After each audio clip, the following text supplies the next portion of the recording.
Happy and healthy altitudes to you. My name is Alex Burgess. I'm a registered dietitian, and today I'm here to share a delicious and nutritious recipe with you. Today I'm very excited because we're making dessert, one of my favorite meals, if you could call it a meal. But today we're making a little bit of a healthier twist on a classic recipe or dessert, ice cream. Today I am making my ice cream with frozen bananas. That's the secret ingredient. And so I'm very excited to show you how the heck frozen bananas could turn into ice cream.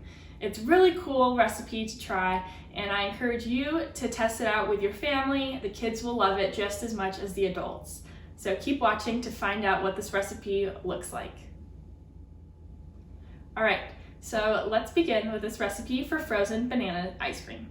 I'm very excited. So first of all, we're going to start with our key ingredient, frozen bananas. In here, I've just got a plastic container filled with some frozen bananas that I put in the night before. They're plenty well frozen, and I actually let it sit out for just a few minutes so the container itself could defrost. Sometimes it's a little hard to get those open if they've been in the freezer all night. And then next up, the next ingredient we'll need is some milk. Today here, I've just got some oat milk because I usually eat dairy-free as well as my family. But you can also use regular cow's milk if that is in your diet, or you can also use other milk alternatives like almond milk or rice milk, coconut milk, really whatever works. Some of them will have more of a flavor than others, such as coconut milk, but really just work with whatever is best for your diet and whatever you like to eat. So really the main reason we're using this is just to lessen the thickness of those frozen bananas a little bit. So I've just got half a cup of that. And then, let's see, the other key ingredients are some vanilla extract. That's just gonna add a little bit of extra flavor, as well as cinnamon. Gonna do the same thing, add some nice kind of dessert flavors in there. And then I also have a couple extra add-ins that I'm just gonna mix in at the end. I've got salt, of course. Salt is kind of a weird thing you might think to put in dessert, but it actually brings out the other sweetness and other flavors of the ingredients you're using. And then in this bowl I've got some chocolate chips and walnuts, which are gonna mix in at the end for just an extra treat in there. So I'm gonna begin with these frozen bananas. You really only need 3 or 4 probably, depending on how much you're making, but just work with whatever you've got. So again, I cut up these bananas the night before and put them in the freezer.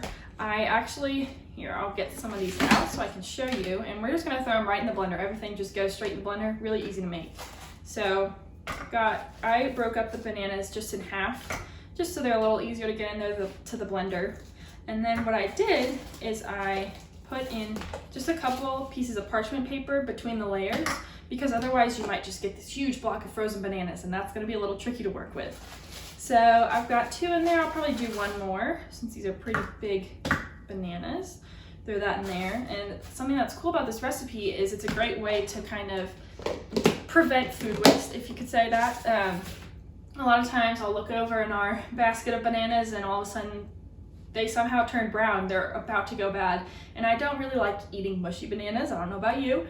But what I like to do is take those bananas, if I catch them in time, as long as they're not completely rotting, they can be even completely brown. The peels can be completely brown, but you can take them, put them in the freezer. That'll keep them from ripening any further, so they won't get any extra, or any overripe, I guess. But they'll be great to use in smoothies, or in this case, frozen banana ice cream. So that's a great way to take advantage of those bananas that are going bad. I'm gonna go ahead and add in my milk, just pour that over the top of these. And again, that'll just help with the blending process, help the blender out a little more. You may need to adjust the amount of milk you use if for some reason the blender just isn't quite getting there, not blending everything up smoothly. Feel free to add in a little bit more milk, maybe 1 or 2 tablespoons at a time, and see where it goes. And then I'm gonna go ahead and add just a teaspoon of this vanilla extract, again for flavor. Find my teaspoon here. You know, something I was thinking about the other day when I was perusing the store, as I like to do for fun. I love shopping at the grocery store. I guess that makes sense because I'm a dietitian, but not everyone likes that. So, but something that I saw is that our local King Soopers, or Kroger, is starting to sell the produce that is kind of not the prettiest or even about to go bad. They're selling those in packages that are at a really reduced price. So you can get a whole bunch of bananas that are kind of starting to go a little brown for maybe $1 at the most. So I thought that's a really cool way to kind of prevent food waste, because the grocery stores are offering that discount to encourage shoppers to get those produce items that are starting to go bad. But if you as the shopper can find a way to use it, then that's a great way, again, to reduce food waste. So I thought this recipe is a great way to take advantage of those bananas that are already at a discount, and the riper they are, the sweeter your ice cream is going to be. So it just is a win-win for everyone. So I've got that vanilla added in there, and then I'm going to go ahead and add about a teaspoon of cinnamon. I'm just going to guess with this, not really measure, because I love cinnamon, so if there's a little extra in there, not a problem with me. But if you want to measure, go ahead. Just a teaspoon will probably bring plenty of flavor. And so that's about it for the key ingredients. So this is all you need for just a basic banana ice cream. I am going to add a little salt, and I'd recommend doing that. Just a couple, turns of this grinder, or a little pinch, and that should do it. That'll just bring out those flavors even more. So I'm going to go ahead and blend that up. And just for the sake of your ears, I'm going to do this off camera, and then I'll be back once this is all blended together. Okay, so I just blended up my frozen banana ice cream. I'm going to go ahead and take the lid off and see what we've got here. Get this thing out of here, and I'm going to go ahead and dump it into a big bowl, just for the sake of making it easier when I mix in the other ingredients.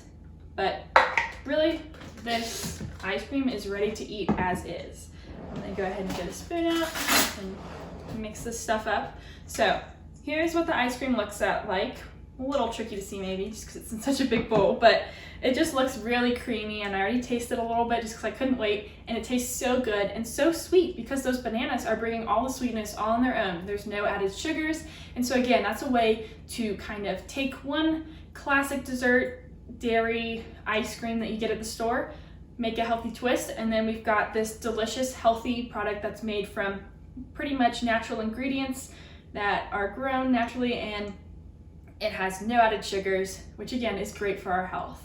And then to make this even more nutritious, I've got some delicious add-ins that'll also add some great flavor. So again, I've got some dark chocolate chips here and some walnuts. So I'm just gonna dump those in and mix them around.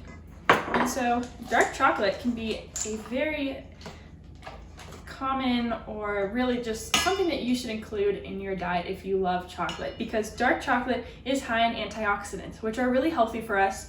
They help lower inflammation, and antioxidants are actually known to reduce the risk of cancer over time if you have a good variety of different antioxidants in your diet. And it's kind of a fancy word, but you can get antioxidants from really any kind of fruit or vegetable. They all have different kinds of antioxidants. So that's why having a variety in your diet is really important if you're wanting to live that healthy lifestyle. And then the walnuts are also very healthy and bringing their own nutritious aspect to this dish, because they are high in omega-3 fatty acids, which again is kind of a weird term, but really what the omega-3 fats do is they help lower inflammation as well. And again, they're reducing the risk for cancer. So these ingredients work together to make just a really great recipe that is awesome for recovery. Your body might have a little bit of inflammation going on if you're working out a lot and pushing yourself. So eating things like chocolate and walnuts can help lower that inflammation in the body. So I'm just mixing this all together. It looks very good. One thing to note is it might seem to melt a little faster than regular ice cream. Mine is looking very creamy. It looks really good. But really, if you can work quickly, blend up those bananas pretty soon after you get them out of the freezer, that'll ensure that your ice cream is nice and thick and delicious. But again, just throw it back in the freezer for a few minutes and it'll firm up if your ice cream's looking a little soupy. Now I'm just gonna go ahead and spoon it into this bowl. And I was thinking, man, we've already got the bananas and the ice cream going. It's almost like a banana split. So how can I just make it a little extra special? I'm gonna turn this ice cream into my take on a banana split. So we've got the ice cream here. There already is some chocolate in there, but I might add just a little bit extra, some chocolate syrup. If you're celebrating someone's birthday, maybe just a great way to make this recipe a little extra special. So I'm gonna drizzle just a little bit of chocolate syrup on there. And then also for extra flavor and just for it to look pretty, I'm gonna sprinkle a tiny bit of cinnamon over the top. Beautiful. And then finally, the cherry on top, as they say. I'm gonna add 1 cherry, just so it kind of reminds you of a banana split. So this is a great recipe to make with the family. You can get the kids involved, especially if you have this basic recipe, maybe a big batch of the ice cream made, and then you have all the different mix-ins and toppings set out. You can have each member of the family make their own unique bowl of frozen banana ice cream. So I encourage you to head over to healthyaltitudes.com to check out our blog. You can find this recipe there as well as many other delicious recipes to make. You'll also find some additional tips and just facts about the nutrition of this recipe, as well as a recipe card that you can download so you can make this at home. Thanks so much for watching today. Bye.